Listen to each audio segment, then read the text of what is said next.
Assalamualaikum warahmatullahi wabarakatuh. Pendidikan vokasi memegang peranan penting bagi pengembangan SDM Indonesia yang terampil di masa yang akan datang. Membentuk komite pelatihan vokasi daerah yang akan bekerja sama dengan industri. Fokus komite ini adalah pembangunan sumber daya manusia. Hai, Raspberry Pi. Apa itu Raspberry Pi?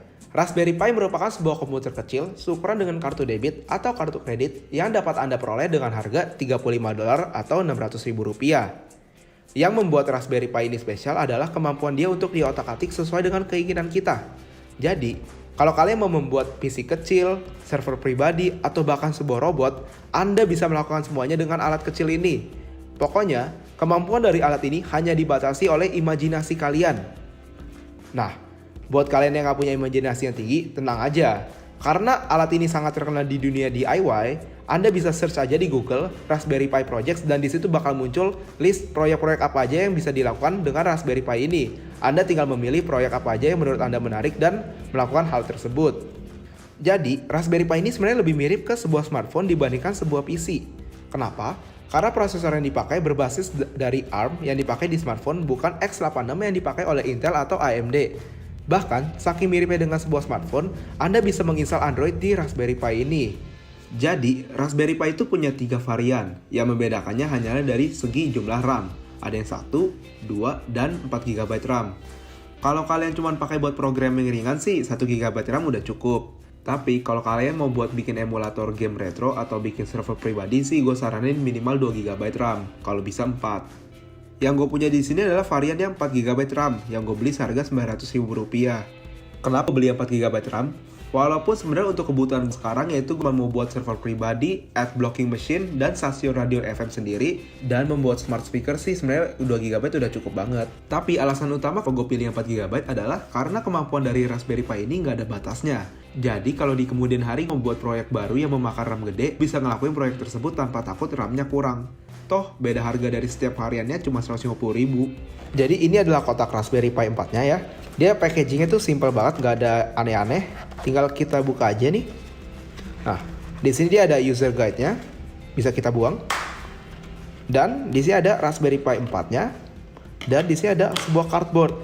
Nah, fungsi dari cardboard ini adalah buat ditatakin, jadi bagian pin belakang ini tuh nggak saling terhubung. Kalau misalnya kalian taruh di bagian yang konduktif, dia bisa ke bridge dan short circuit. Dan itu kita nggak mau. Kalian cuma perlu menataki Raspberry Pi ini di atas kertas yang disediakan kalau kalian nggak pakai case sama sekali. Jadi sekilas saja, di sini Raspberry Pi 4 udah memakai quad-core prosesor dengan kecepatan 1,5 GHz dengan RAM 1-4 GB sesuai model, Wi-Fi 5 dan Bluetooth 5.0.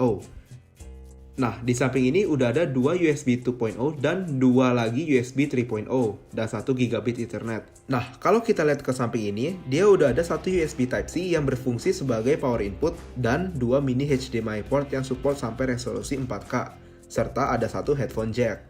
Nah, kalau kita lihat di bagian belakang ini ya, ada 1 slot micro SD. Kalau kalian sadar ya, Raspberry Pi ini nggak ada storage internalnya sama sekali. Jadi, kalau kalian mau install OS apapun, kalian harus menginstal OS tersebut di dalam micro SD ini. Walau kelihatannya bodoh, sebenarnya ini cara yang paling efisien.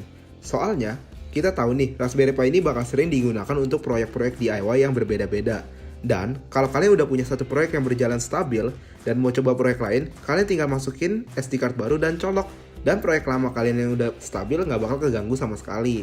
Nah, kalau kita balik lagi ke atas ya, di sini ada 2 konektor tambahan untuk mencolok layar dan kamera internal. Jadi kalian bisa membuat proyek-proyek seperti Smart Door Lock System. Dan yang sebenarnya membuat Raspberry Pi ini spesial adalah dengan adanya 40 pin di atas ini yang disebut GPIO atau General Purpose Input dan Output. Dengan pin ini, kalian bisa memprogram alat-alat eksternal seperti chipset, controller, sensor, bahkan sistem on-chip atau modul-modul lainnya lewat Raspberry Pi ini. Nah, sebelum kita mulai, ada beberapa aksesoris yang wajib kalian miliki sebelum kalian menyalakan Raspberry Pi, seperti power supply. Untuk Raspberry Pi 4, disarankan memakai power supply dengan kekuatan 5 volt dan 3 ampere. Di sini gue punya power supply yang gue beli seharga Rp90.000. Yang gue suka dari power supply ini, dia ada on-off switch-nya. Jadi, karena Raspberry Pi ini nggak ada tombol on dan off-nya, dengan adanya tombol on dan off dari power supply, hal ini akan sangat ngebantu jika sistem ngehang dan harus restart paksa tanpa harus cabut colok kabel. Selanjutnya adalah microSD. Seperti yang gue udah ngomong di awal ya, microSD ini bertujuan untuk menginstal OS ke dalam Raspberry Pi kita. Di sini kalian bisa memakai SD card apa aja, namun sangat direkomendasikan memakai SD card dengan kecepatan minimal U1 serta kapasitas minimal 8 GB. Dan aksesoris terakhir yang Anda perlu adalah konverter dari micro HDMI ke HDMI, sehingga kalian bisa mensambungkan Raspberry Pi kalian ke TV atau layar monitor Anda. Nah, selain itu ada beberapa aksesoris yang nggak wajib, seperti heatsink. Heatsink ini gue beli dengan harga Rp30.000 ya. Dan heatsink ini bertujuan untuk menghantarkan panas dari CPU atau RAM kita ke udara sehingga menjaga performa biar nggak kena thermal throttle. Tapi menurut gue heatsink ini nggak terlalu berpengaruh ya, karena dalam kondisi idle aja, Raspberry Pi ini menyentuh 66 derajat. Dan kalau kita pakai heatsink, paling cuma turun 2 derajat doang. Hampir nggak berfaedah. Untuk pemasangan sih nggak susah ya. Kita tinggal pakai alkohol untuk membersihkan daerah yang mau dipasangkan heatsink, lalu cabut stiker yang ada di belakang heatsink, dan tinggal kita tempel deh. Nah, kalau udah terpasang, jadi bentuknya ini kayak gini nih. Dia udah ketempel dengan rapi, dan udah kencang. Yang menurut gue signifikan adalah kipas. Kipas ini gue beli dengan harga Rp25.000. Kalau kalian memakai kipas ini, suhu Raspberry Pi Anda akan turun menjadi 41 derajat. Sekitar 38% lah improvement yang bakal kalian terima. Dan menurut gue ini jauh lebih worth it dibandingkan heatsink, walaupun agak berisik. Dan untuk pemasangan, pertama kalian membutuhkan case yang support untuk dipasangkan kipas, seperti yang saya punya di sini. Kalian tinggal masukin aja bautnya ke tempat yang disediakan dan dikunci. Dan kalian jangan lupa untuk mencolok kipas kalian ke Raspberry Pi. Kabel warna merah dicolok ke pin kedua dari pojok kiri atas. Dan aksesoris terakhir adalah case. Case ini gue beli dengan harga Rp50.000 ya. Fungsi dari case ini bukan hanya sebagai estetika belaka, tapi untuk melindungi Raspberry Pi kalian supaya terhindar dari hubungan arus pendek. Yang gue suka dari case ini adalah dia udah ada tempat untuk memasang fan, karena nggak semua case tuh support pemasangan kipas tersebut. Nah, sekarang kita mau menginstal OS ke Raspberry Pi kita. Di sini kita akan memakai OS resmi dari Raspberry, yaitu Raspbian OS. Pertama, kita ke website resminya dia, ke bagian downloads. Nah, di sini, dia bakal kasih kita 2 pilihan untuk menginstal Raspbian OS, yang Raspbian ini dan yang Noobs. Bedanya apa sih? Sebenarnya sih sama aja. Bedanya cuman kalau kalian pilih yang pertama ini nih, dia bakal memakai kekuatan dari PC kita untuk menginstal OS. Sedangkan, kalau kalian pakai Noobs, dia akan memakai kekuatan dari Raspberry Pi untuk menginstal OS. Di sini gue bakal pakai cara yang pertama, karena lebih cepat dibandingkan memakai Noobs. Jadi, pertama kita download dulu nih aplikasi Raspberry Pi Imager sesuai dengan OS kalian. Di sini saya bakal pilih Windows. Habis itu kita scroll ke bawah, kita mau pilih Raspbian ini nih. Nah, di sini kita bakal dikasih pilihan mau download OS yang mana. Kita mau pilih yang pertama ini nih, Raspbian Buster with Desktop and Recommended Software. Kita tinggal download aja zipnya dia. Nah, habis selesai download, kita tinggal install dulu nih Raspberry Pi Imager ini. Habis selesai diinstal, kita buka aplikasinya. Nah, di sini dia bakal kasih pilihan nih OS apa aja yang dia sediakan. Jadi kalau kalian pilih salah satu di sini, dia bakal download ulang OS tersebut. Tapi karena gara kita tadi udah download OS Raspbian sendiri, kita tinggal scroll ke bawah, use custom, select OS yang tadi kita download tadi, pilih SD card kita, dan klik install. Proses ini agak lama, bisa 10-15 menit tergantung kecepatan SD card kalian.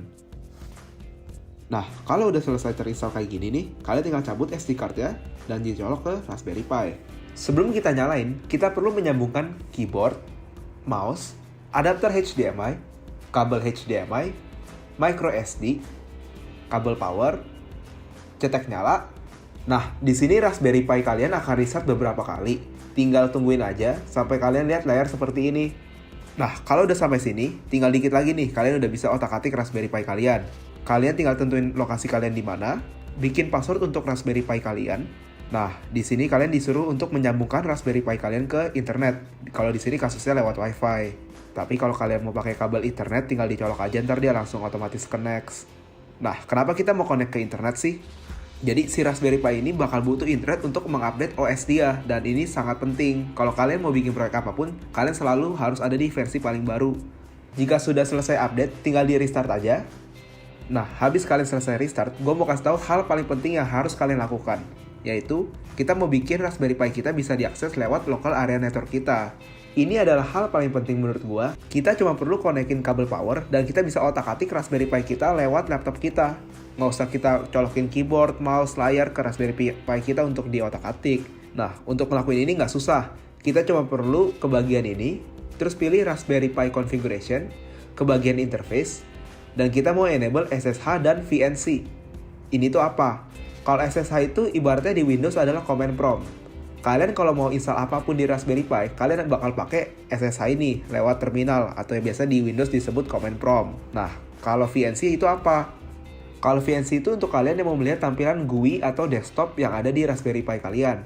Kadang ini bakal kepake, jadi mending di-enable aja. Nah, kalau kalian mau pakai VNC, kalian juga harus mengenable satu hal lagi nih. Kalian buka terminal, tulis sudo spasi raspi strip config, enter. Ke bagian Advanced Option, Resolution, pilih resolusi layar kalian. Ini sifatnya wajib untuk kalian yang mau pakai VNC, kalau nggak bakal error. Kalau udah tinggal dipencet finish aja. Nah, sebelum kita ke laptop, kita mau cari tahu dulu nih IP address dari Raspberry Pi kita. Caranya, buka terminal lagi, ketik hostname strip capital I, enter. Nah, bakal muncul IP address kalian. Kalian harus catat nomor ini karena setiap kali kalian mau connect ke Raspberry Pi kalian harus memasuki IP address dari Raspberry Pi kalian. Nah, cara connect-nya gimana sih? Kalau Raspberry Pi kalian udah nyala, sekarang kalian cuma perlu pastiin laptop dan Raspberry Pi kalian ada di network atau Wi-Fi yang sama. Karena kalau mereka ada di network atau Wi-Fi yang berbeda, mereka nggak bakal bisa ketemu. Di sini kita tinggal buka aja command prompt untuk yang pakai Windows atau terminal untuk yang pakai Mac.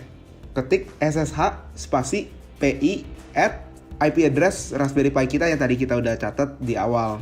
Ketik yes, masukin password, udah deh. Sekarang kalian udah berhasil tersambung dengan Raspberry Pi kalian. Apapun yang kalian ketik di sini bakal dijalankan oleh Raspberry Pi kalian tersebut.